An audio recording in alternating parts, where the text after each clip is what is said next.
radio show with your host, Lonnie Clark. We stand together and accept that we now live in a world transformed by Fukushima.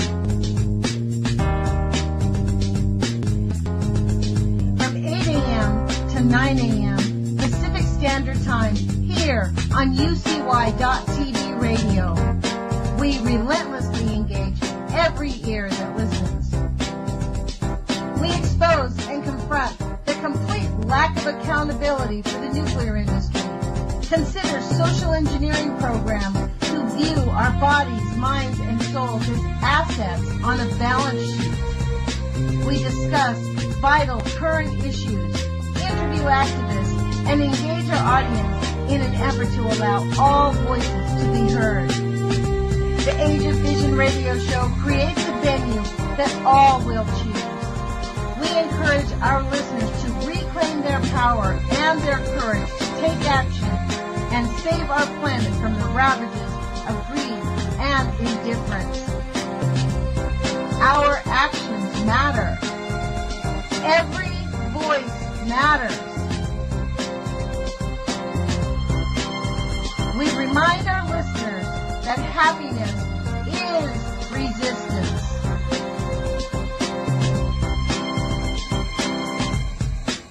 Love is greater than fear.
Hey guys, how you doing today? My name is Jerome. I am the Sane Environmentalist. Good morning, UCY.TV radio listeners. This is Lonnie Clark with the Age of Fission. Started using it, and we started tracking where the actual levels of gamma were. We didn't have access to iodine measurements, but we did check the gamma measurements. Goes back and find that as we got nearer, contacted the IAEA, who were at the time, they initially said that it was from Fukushima, and then a bit later on they started saying,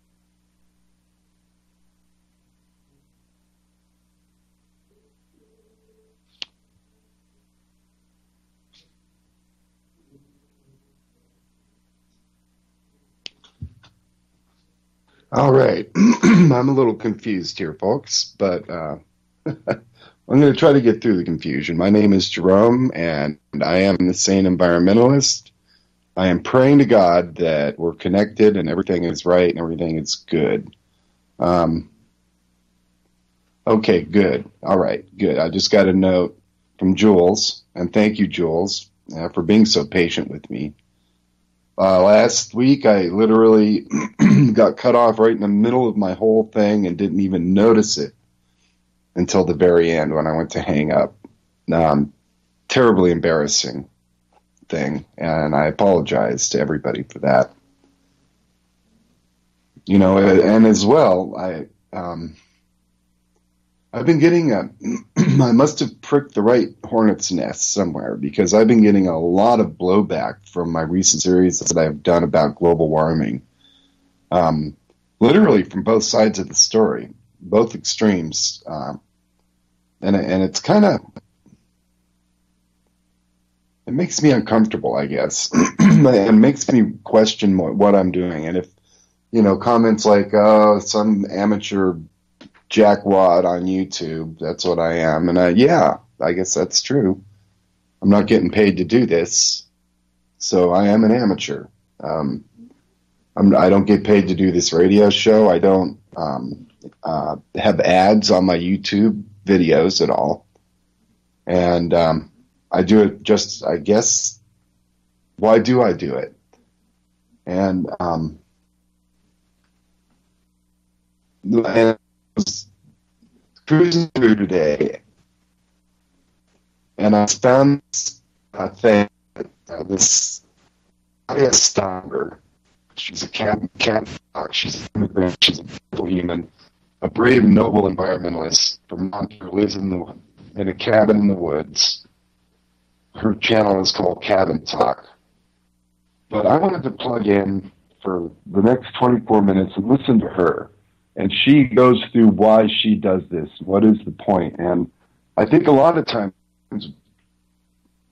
environmental activists have a tendency to question ourselves. Okay, well then what's the point? What's the point? And I think there has to be a certain hopeful, optimistic spirit behind what we're doing. You know, so with that said, I'm going to plug in an appropriate mic for this setup and turn on Claudia.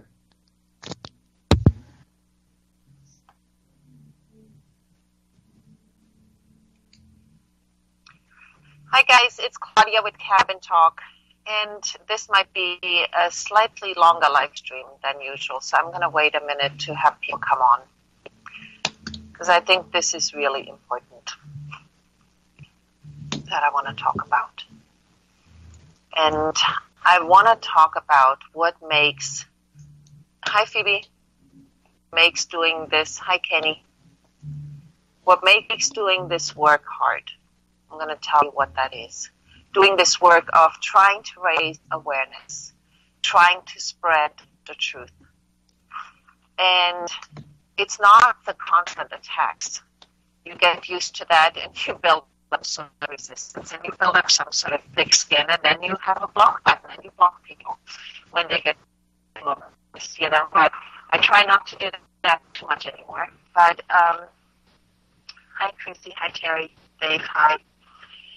So what makes it hard is not even doing the research and the things that you find out that are just unbelievable. I mean, literally, at first you go through this phase of like, I don't think that's true. I don't think that can be happening, you know? And you go through this phase of almost shock of what is going on. And I don't care whether it's in vaccinations, in geoengineering, in GMO crops, in false flags. I don't care what subject you pick. It doesn't even matter. You know, it's like all of them, you go, fucking A, I can't believe this is happening, you know? So you go through this period of doubt and you do more and more research. And then eventually you go, this shit is real. And then you kind of almost need reinforcement so you don't go back to, nah, this can't be right, you know? But then you see it with your own eyes and you hear it from people that are credible people. But that's not even the hardest part. It's also not the hardest part in doing this work, that you lose pretty much all your friends. I mean, people that used to be close to me want nothing else to do with me. And that already started when I wouldn't jump on the Hillary wagon, you know. And so you lose your social net, you lose your friends. Some people have lost their family over this, some people have lost their marriage, their partners over this, and that is incredibly hard. And you go through this period of mourning where you go, why don't they love me anymore? They were my friends and now they want nothing to do with me, and all I'm trying to do is raise awareness. But that's also not the hardest part for all of us who are doing this. Hey guys, hi Cheryl, good to see you. The hardest part is that we can see once you see enough, and once you do enough research, and once you cut through enough bullshit, then you can see what is going to happen in the future if nothing changes, if not enough people wake up. You can see what's going to happen.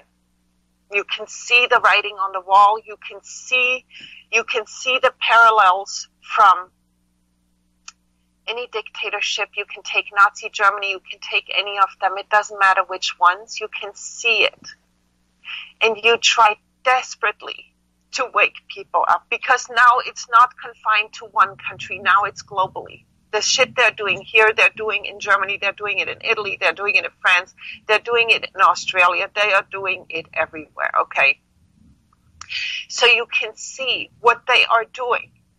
And you try desperately to wake people up, and you try desperately to make them understand what is going on. You try to do that every day. And people just won't.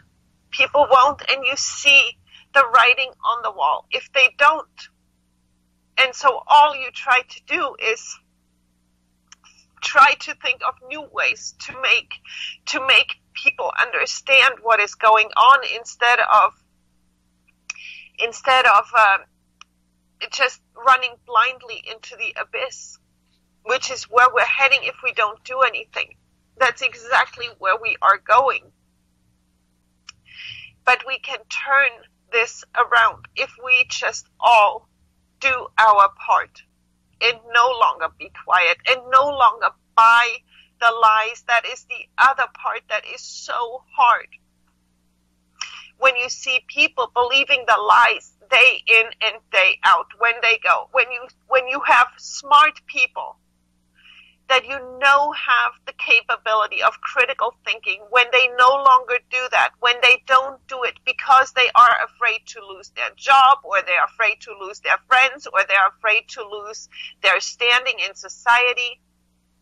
What they don't understand is that it won't make a lick of difference if they don't wake up, because we are walking towards the abyss.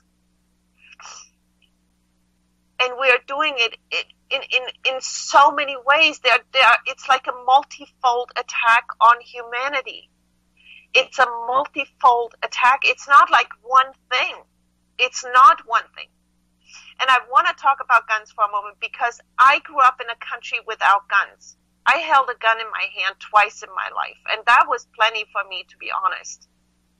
But in this country, in the beginning, when I moved here, I couldn't believe how gun crazy everybody was, how guns, and I was in shock how many people died through guns every year.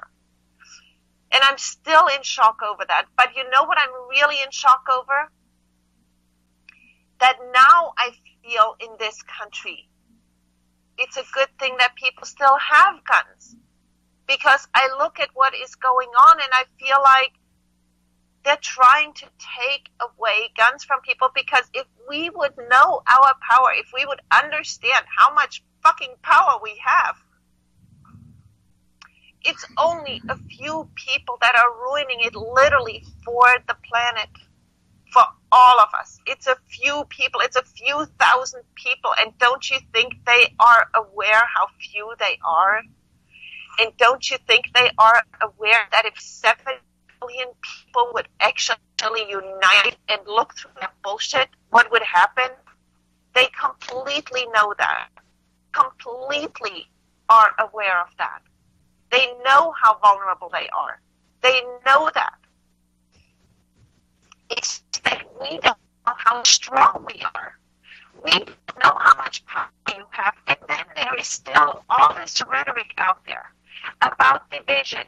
They are constantly trying to divide us. And that is why they are still in power, because if we would wake up to the bullshit they are selling us every single day, like, for instance, that I'm a racist because I don't want to believe that people are different because of the color of their skin, and I will never believe that. And people can call me whatever the fuck they want, but if somebody isn't allowed somewhere because of the color of their skin, that's fucking bullshit. I don't care what color. There's racism in all directions, and we need to stop that. We need to see everybody as a human being. I don't care who somebody sleeps with, or what sex they are, or what they want to be. I don't care. I don't give a shit who your God is either. I don't care whether you believe in Jesus or in the fucking devil. If it makes you a better human being, that's what I want. I don't care whether you're Buddhist. I don't care whether you believe in what I believe in. What I care about is that you become a good human being that gives a fuck about the next human being. That's what I care about. We need to stop this bullshit of division, and we need to start looking at what is going on. We need to implement critical thinking. We need to come from a place where we say, I don't know that this is true. I think it's bullshit. And I'm going to look at that closer. And there you go. I'm disentangling my mic from the bolster near the laptop. Please excuse the bumpiness. All right. We are still good. So, yeah. I apologize for the, I didn't edit her at all. You know, I let her get her full passion across. Hopefully her language and her passion her passion and goodness overwhelms whatever language existed there. She makes so many good points in that little statement. I support it 100%. It is a shock when you start learning about some of these things. You know, it was shock that got me going. That got me to create the persona, the Sane Environmentalist. It was the shock of Fukushima, quite frankly. You know, and and it continues, and people ignore it, and we are literally on the precipice. And she's right in so many different ways, and it is a multifactored assault, you know, on the very web of life. You know, she goes on to talk about GMO foods and how when you kill off everything in the soil, and I know this. I've seen the soil, and I've wondered, how does this grow anything? It's like silt. If you go to the parts of the Midwest and you dig up a handful of dirt, it's not like dirt anymore. It's like a media. It doesn't have any actual microbe life much left in it, you know. And what they do is they just feed it NPK and it grows. And according to her, that kind of creates a hollow food that's lacking in a lot of nutrients, you know. So I don't know about that, but I do know that we could do way better. We produce so much organic waste that we could easily recycle that and compost it and rich in all of them. We wouldn't need fertilizers, you know. So, as an activist, you know, and it's kind of ironic that one reason that this talk she gave triggered me is because I've been thinking I did a series of videos on global warming, the pros and cons, and then finally to the finished conclusion. And I looked at everything as completely as I could. and tried to convince myself of all of these angles. And along the way, made videos of it. And on certain videos, people literally just came out of the woodwork, and they were dated. They weren't even I didn't even title them. It was like November 17th, 2018 kind of thing, something like that. It was just the, actually one of them I did name, it was the story of global warming, and about, the guy at Woods Hole Oceanographic and Al Gore, and how they got the big recent ball rolling about that. So, yeah, I got called a charlatan and a denier and a amateur and an idiot. And as if I'm trying to gain something out of this. You know, I'm just trying to enlighten and get people to start asking their own questions. You know, and hopefully uniting people. And by the way, Eugene, Oregon, I am moving to Eugene, Oregon this next week. On the 9th, I will be moving to Eugene, me and my bike. If you follow me on YouTube, you'll get to see the journey and the adventure, and I'll get there and get my life going. I wish that there was a way I could find a job working with an environmental organization. If anybody out there is listening, and knows an environmental organization that somebody with my skills could work at, I'd appreciate a heads up on that. So at any rate, here we are. As an activist, getting yelled at, trying to be scientific, and in the very process of being scientific, getting yelled at, and having to question myself and question my motives and why do I do this? Is it personal glory? I don't know. It's not like I've got 10,000 subscribers. I've got a couple hundred subscribers on YouTube. And it's taken me 2 or 3 years to get to that point. And primarily my focus has been just education, you know, and the transpiring of information. But it appears that there is a dark underbelly in the world of environmentalism. I don't know what else to call it. They're environmentalists, but it's like this group against that group, and there's money involved and all kinds of stuff. And it's like, really, that is losing track of where we're trying to get, what we're trying to do here.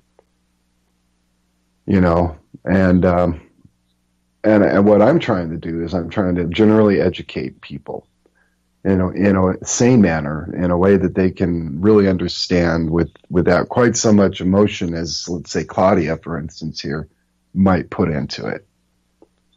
You know, I have a tendency to try to get across the point in a more straightforward, organized fashion.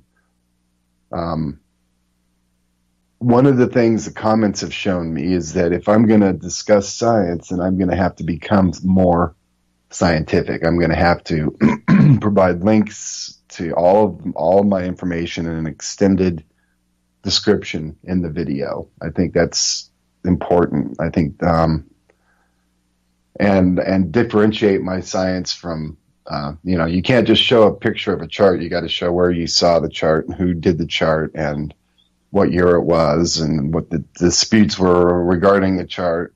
Because not all charts are created equal, trust me. They can mess around with the chart and make it look like anything they want. It's kind of amazing. And I've been doing a lot of that. I've been looking at a lot of temperature charts and CO2 charts. You know, climate change. Is the climate changing? Yeah, it is. It's warming. Sea levels are rising. Oceans are acidifying. We overall have a loss of ice on both poles, and in general, and a net loss, yearly loss of ice for a while now.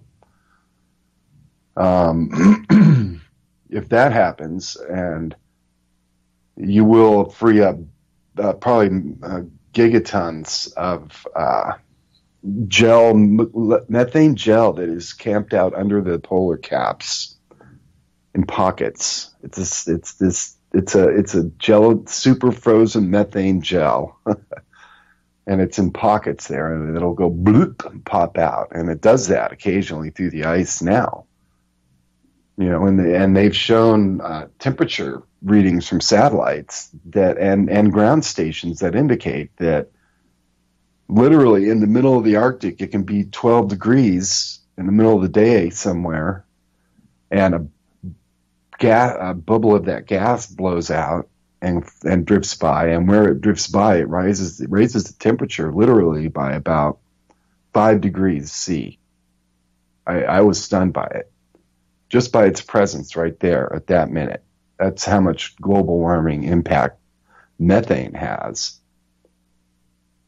So there is possibility for catastrophe, and we are on the brink. We are on the brink in many ways. So why do we bother? Why should an environmentalist even care? Be like the fool on the hill sees the sun going down, and the eyes in his head see the world spinning round. So I guess that I have to, in the end of that whole thought process, go, well, I can't really stop because that's just not my nature. I have to continue on with this process. And so that's what I'm going to do, And with that said, let us address a few things here. I wanted to address cesium-134 and cesium-137 in the Pacific Ocean, which is now, by the way, I think being found also in the Atlantic Ocean. Not positive, but Fukushima-derived radiocesium is being found in the oceans of the world now. It's pretty much where it's going to be, I guess you could say, as far as all that's concerned. So, and it continues to be dispersed by the reactors, which the more I study, the more I realize, let's just read a couple quick articles here. This is from the PBS NewsHour. The date on this is March 9th, 2016. The title is 5 years later, Fukushima radiation continues to seep into the Pacific Ocean.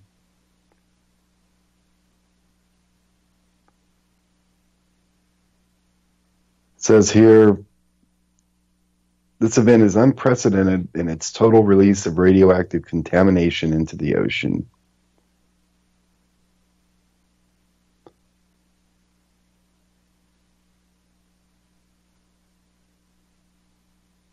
So that's just not the right article. I thought I had a better article than that. Here we go. So now we have evidence of fuel releases found at Fukushima. So they're finding little teeny microparticles of fuel floating around in the environment outside the power plants.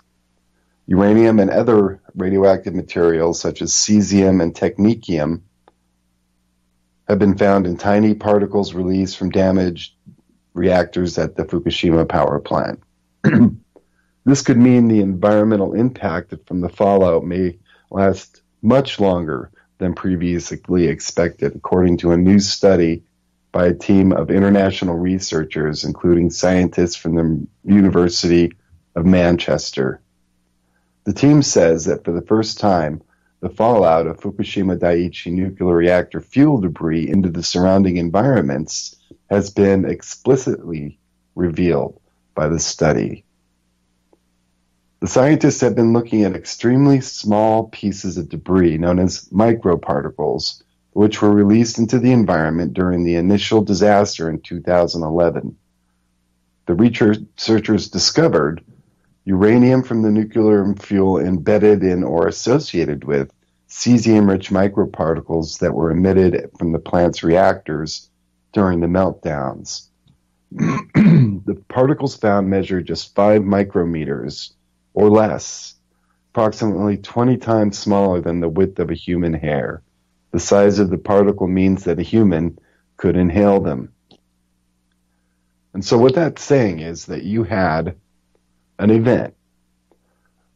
You know, because keep in mind that a fuel rod it's a metal thing. Okay? It's a uranium metal thing. It's all metal. You know, it's not particle anymore. Once they bake it and enamelize it and put it in a fuel rod, it's pretty much a metal rod in there.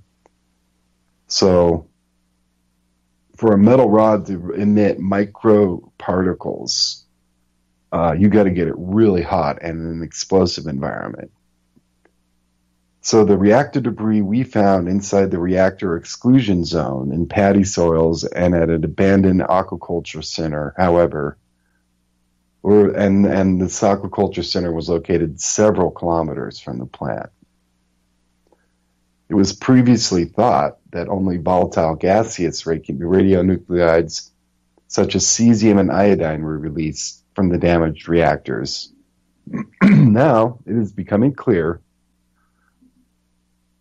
that small particles were also emitted and that some of those particles contain very long-lived radionuclides. For example, uranium has a half-life of 1 billion years. Billions of years. Dr. Gareth Law, senior lecturer of analytical radiochemistry at the University of Manchester and an author on the paper, says our research strongly suggests there is a need for further detailed investigation on Fukushima fuel debris inside and potentially outside the nuclear exclusion zone. Whilst it is extremely difficult to get samples from such an inhospitable environment, further work will enhance our understanding of the long-term behavior of the fuel debris nanoparticles and their impact. The Tokyo Electric Power Company is currently responsible for the cleanup and decommissioning at the Fukushima Daiichi site and in the surrounding exclusion zone. Dr. Sotsumi Yudonomasiya, associate professor at Kyushu University in Japan, led the study. He highlights that having better knowledge of the released microparticles is also vitally important, as it provides much-needed data on the status of melted nuclear fuel in the damaged reactors. This will provide extremely useful information for TEPCO's decommissioning strategy. At present, chemical data on the fuel debris located within the damaged nuclear reactors is impossible to get due to high-level radiation.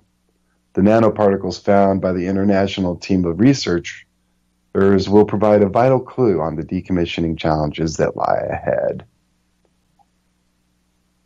So it is indeed true that something blew up good enough to blow nanoparticles into the air. You know? So here is another one. This is another Fukushima article, and this one is February 8th, 2017. And Fox put this one out. Fox News Insider. It's titled, Radiation at Japan's Fukushima Reactor is now at, quote-unquote, unimaginable levels. The radiation levels at Fukushima, Japan's crippled Fukushima Daiichi nuclear power plant, are now at unimaginable levels. They have an actual report here. I don't know. Let's see if I can.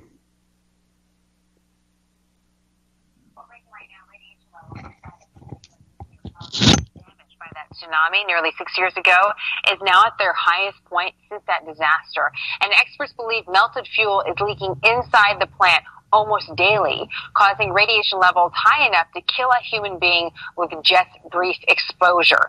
The latest readings now posing a serious challenge as officials prepare to dismantle the facility. Adam Housen, who covered that triple meltdown in Fukushima back in 2011, is following the story, and he joins us live with more. Adam?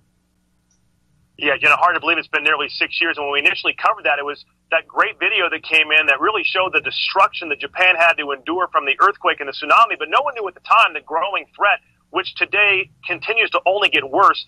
That was the tsunami that took out the cooling system at Fukushima that basically caused the meltdown of 3 reactors that continues to this day. In fact, we're told the most recent numbers due to those meltdowns that nearly 300 tons of radioactive water is dumped into the Pacific Ocean each and every day. The radiation levels, in fact, inside are now the highest levels since 2011. Tokyo Electric Power Company, TEPCO, which is in charge of this area, reports that the radiation level has reached 530 sieverts per hour.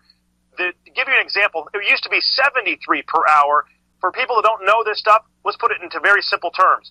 4 sieverts can kill a handful of people. Right now, 530 per hour are being detected there.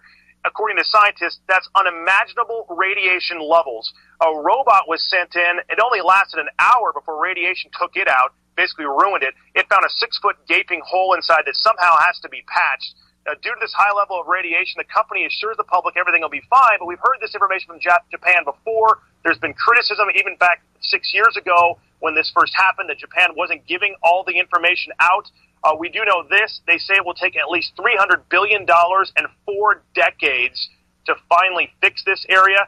It's the worst since the 1986 Chernobyl disaster.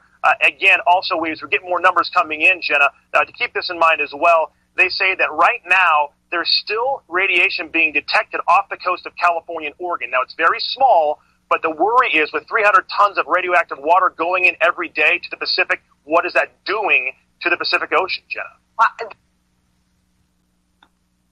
That is Fox News from February 8th, 2017. Using it by Creative Commons. This is a non-profit thing.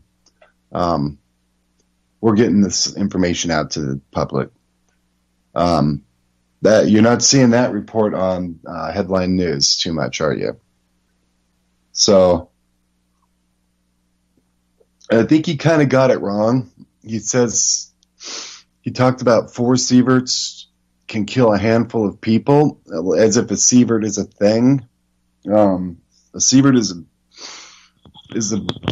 the dose of the effect of radiation on organic tissue. And 1 sievert in 1 hour, for 1 hour, is enough to kill anybody who's alive, any human for sure. Horrible radiation poisoning. If you probably would die within hours. It wouldn't even take 2 days or 3 days. It would be a terrible, quick, very painful death. A source that is emitting 4 sieverts an hour could kill millions of people 4 at a time. A handful at a time. So that is really a misnomer. And 530 is unimaginable. That is really unimaginably. That is so high that your nervous system would have to pick it up. I mean, it would be disrupting everything. Wow, that's amazing. Your skin would feel hot. You would burn. It would be really, you wouldn't last long, minutes in that. You couldn't put enough lead on yourself to protect you. Like the announcer just said, you literally kill a robot still with that much radiation. They just don't have anything that can take that. So over those reactor cores, those unimaginably radioactive reactor cores, they are pouring water, and the water is draining off into the Pacific Ocean. Some of it they're recapturing.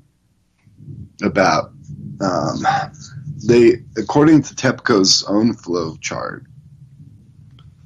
they're only using about 70 cubic meters of water a day per reactor core. It's like a sip, apparently. That's still a lot of water,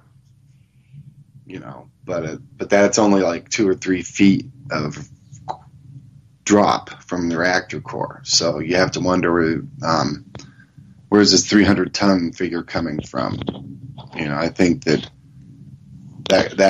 and as well might be a misnomer. It may no longer be 300 tons a day because the boron got in there from the control rods and everything else, and it just fuddied up any real good chance of a good clean chain reaction. It's not going to happen. It's going to be as radioactive as anything, but it's not going to chain react. I don't think. I think the cores are like saturated, and they've been sitting in boronated water. They're pumping boron over them. If they totally dried out and got rinsed with clean water, possibly, but I doubt it. So they're probably actually cooling down, but they're still hot. Plutonium is hot for thousands of years. If anybody needs to look for a plutonium slug on on the Googles and look for pictures, and you'll see this glowing orange disc or rod-looking thing, and that's what they put inside this deep space craft to keep them from freezing up. As they use that, they just stick that in there, and it keeps everything warm because it has a perpetual heat that comes off of it because it's decaying so much from the inside. And with plutonium, that can take so long. It'll stay hot like that for 1,000 to 3,000 years. It doesn't cool down that quickly. If it's decaying, and it has decayed into something else, then it's no longer plutonium. So pretty much the rule is plutonium is hot. It creates heat just by its very existence. And, it's emitting particles all the time. So here we are, 7 years later after Fukushima, coming up on the anniversary on March 11th. 3/11, I'll have to make that a point to do something special that day. I don't know what. I'll be in Eugene, Oregon. Maybe we'll get a sunny day. Maybe I'll go down to the ocean, and have a look at the ocean and see exactly how life fares down there. Talk to some fisher people and do stuff like that. That's probably a pleasant. Yeah, that sounds like a pleasant idea. I think I'm going to do that. So look forward to that. I'll take a bus and my bike. I don't know. Find out how I can do that. Or I don't know. It might only be like 50 miles to the ocean from from Eugene. So I could probably maybe even ride a bike right straight to the coast. I don't know. We'll have to see how that all goes. So it is... So Fukushima, what do we do? Why aren't people up in arms over this thing that's going on? How could people be so calm and not literally be freaking out? And there's sure lots of confusion, but there's a lot of good news too. Oh, up to 80% off on Fukushima hotels.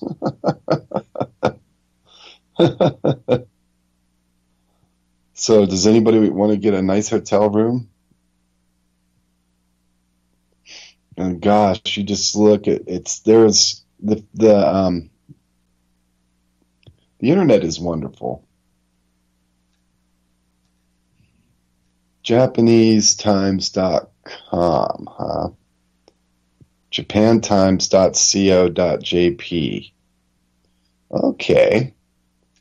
Now, we've got a picture of inside of reactor number 2's containment, and you can see clearly that it is just a big melted hole right in the middle of the grate. It's just melted right straight through. And the date on this one is, come on date, give me a date. I don't see a date.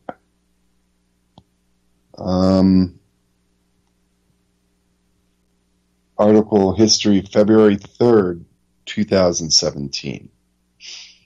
Alrighty. This is called the highest radiation levels since 311 detected at Fukushima number 1 reactor. The radiation level in the containment vessel of the unit of reactor 2 and number 1 has reached a maximum of 530 sieverts per hour, the highest since the triple core meltdowns in March 2011. Tokyo Electric said. TEPCO said on Thursday that the blazing radiation reading was taken near the entrance to the space just below the pressure vessel, which contains the reactor core. So it is taken near the entrance to the space just below the pressure vessel. So you got a big metal pressure vessel and then a space and then a concrete reactor vessel or safety shield around that. And so they must be talking about there's a door between the two. But still, 530 sieverts per hour is so much more than any human could be capable of dealing with on any level. That's just, like the article says, blazing radiation. At 530 sieverts per hour, a person could die from even brief exposure, highlighting the difficulties ahead as the Tokyo government and TEPCO grope their way toward dismantling all 3 reactors crippled by the March disaster. TEPCO also announced that, based on its analysis of the images taken by a remote-controlled camera, that there is a 2-meter hole in the metal grating under the pressure vessel in the reactor's primary containment system. It also thinks part of the grating is warped. The hole could have been caused when the fuel escaped the pressure vessel after the megaquake and massive tsunami triggered the plant to die. The searing radiation level, described by some experts as unimaginable, far exceeds the previous high of 73 sieverts per hour. TEPCO says it calculated the figure by analyzing the electronic noise in the camera used that was caused by radiation. This estimation method has a margin of error of plus or minus 30%. According to the Institute, 4 sieverts of radiation exposure would kill 1 and 2 people. Experts say 1,000 millisieverts, or 1 sievert, could lead to infertility, loss of hair, and cataracts, whereas exposure to doses above 100 millisieverts increase the risk of cancer. According to TEPCO, readings of surface radiation on parts used inside a normally operating pressure vessel can reach several thousand sieverts per hour. The discovery spells difficulty of removing the fuel debris to decommissioning at the plant. The government and TEPCO hope to locate the fuel and start removing it in 2021. That's 3-4 years from now. In the coming weeks, the utility plans to deploy a remote-controlled robot to check conditions inside the containment vessel, but the utility is likely to have to change its plan. For one thing, it will have to reconsider the route the robot takes to the interior because of the hole in the grating. It also, given the extraordinary level of radiation, the robot would only be able to operate for less than 2 hours before it is destroyed. That is because it is designed to withstand exposure up to 1,000 sieverts based on the calculations of 73 sieverts per hour. And based on the calculations of 73 per hour, it could run for 10 hours. But 530 sieverts per hour means that it would be inoperable in less than 2 hours. TEPCO has been probing Unit 2's reactor vessels since last week. On Monday, it found a black mass of deposit clinging to a grating directly under the pressure vessel. The images captured using a camera attached to a telescopic arm the same day showed part of the grating was missing. Further analysis found that a 2-meter hole in an area beyond the missing section on the structure. If the deposits are confirmed to be melted fuel, it would be the first time the utility has found any of its 3 reactors that suffered core meltdowns. What? If the deposits are confirmed to be melted fuel, it would be the first time the utility has found any of its 3 reactors that suffered core meltdowns.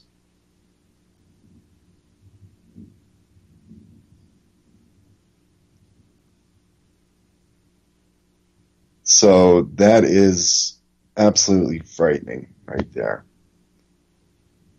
530 sieverts per hour. Right under the containment vessel. But at least that's not outside the reactor. Outside the reactor at the foundation, they were finding levels as high as 54 sieverts per hour at the base of the reactor, outside of the containment vessel.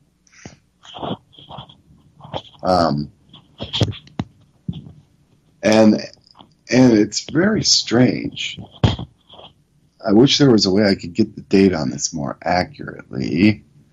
February 3rd, 2017. Article history. Online. February 3rd, 2017. So this is the 3rd of this month.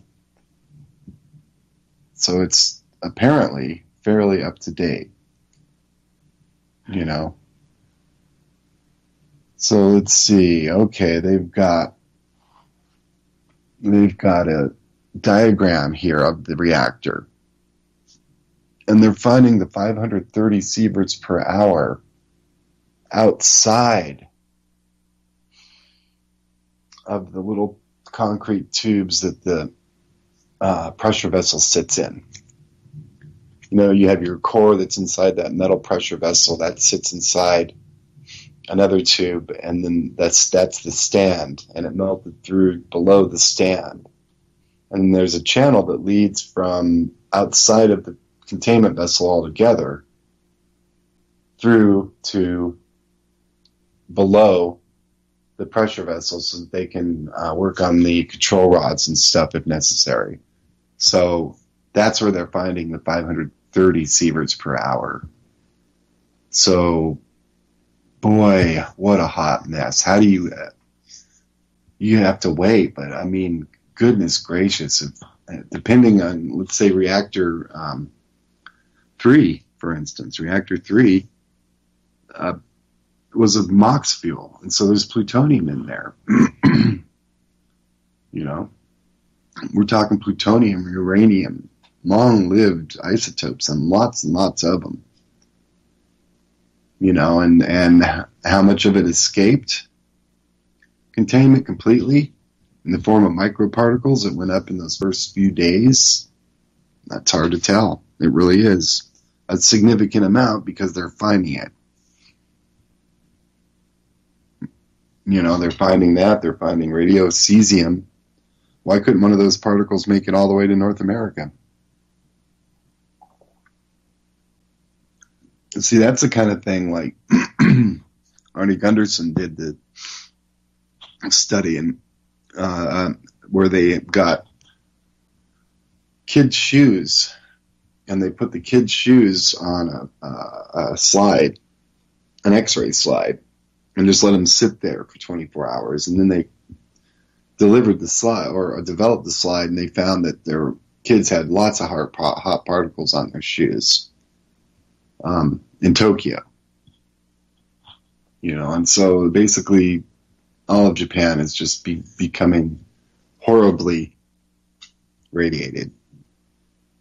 I talked about in a recent video how it's kind of like graphite. Radiation's kind of like graphite. It's really messy. It gets on everything. It gets everywhere, and you can't get rid of it, no matter what you do or how you wipe or you keep catching little bits of it, even if you just let a little bit out. It's the strangest thing, and it's kind of the way radiation is. It gets through every little crevice and crack, and we're talking about gigantic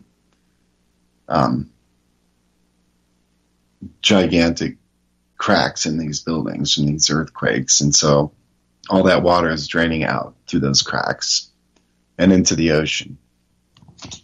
I think that probably, I don't know the status of that water, but I do know that it's not good. I do know that it's definitely bad. And it is inevitable that it is going to cause issues somehow, somewhere. I don't know where or how, but it will. So, if you can't even get a robot close enough to clean it up, I don't see how that radiation level, I don't see how that 530 is going to go down. It could stay 530 sieverts per hour for the next 1,000 years in that area. That's another thing about radiation people don't really remember. Oh, the half-life of this and that, but when you're talking plutonium, it stays radioactive for a long, long time. So do the various other radioisotopes that are long-lived in there that will stay just that radioactive for a long, long time. You put a lot of mass into that area.